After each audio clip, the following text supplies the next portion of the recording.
Assalamu alaikum. Leo ninapika shorba ya kuku ambayo nitaekelea carrot. Niko na vitunguu ambavyo nimevikaanga kama hivi mnavyoona.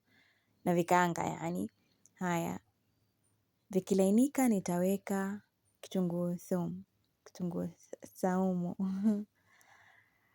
Kama hivi. Na nitawekelea kuku. Vidari vya kuku ambavyo nimekata vidogo vidogo bila mifupa. Haya. Nitaichanganya kama hivyo, nitaikoroga, kisha nitaweka binzari ambazo zimechanganywa, pilipili manga, vidonge hivi vya maji. Haya, na binzari nyembamba, chumvi na mdarasini. Waweza kutumia binzari zozote ambazo uko nazo. Umeona, lakini mimi nimetumia hizi.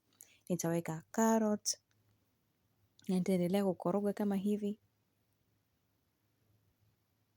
Na kisha nitawekelea maji na kuiacha ichemke mpaka kuku iive.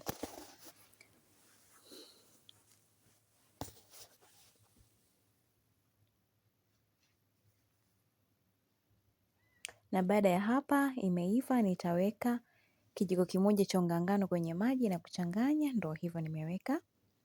Nitachanganya kijiko kimoja cha unga wa ngano. Kisha utawekelea juu yake. Nitaweka giligilani pia ya majani.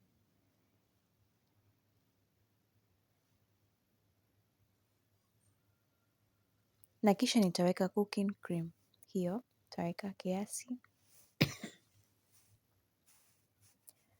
Haya, nitakoroga vizuri na nitaiacha ichemke vizuri kabisa. Mpaka hapo inakuwa iko tayari. Karibuni wapendwa.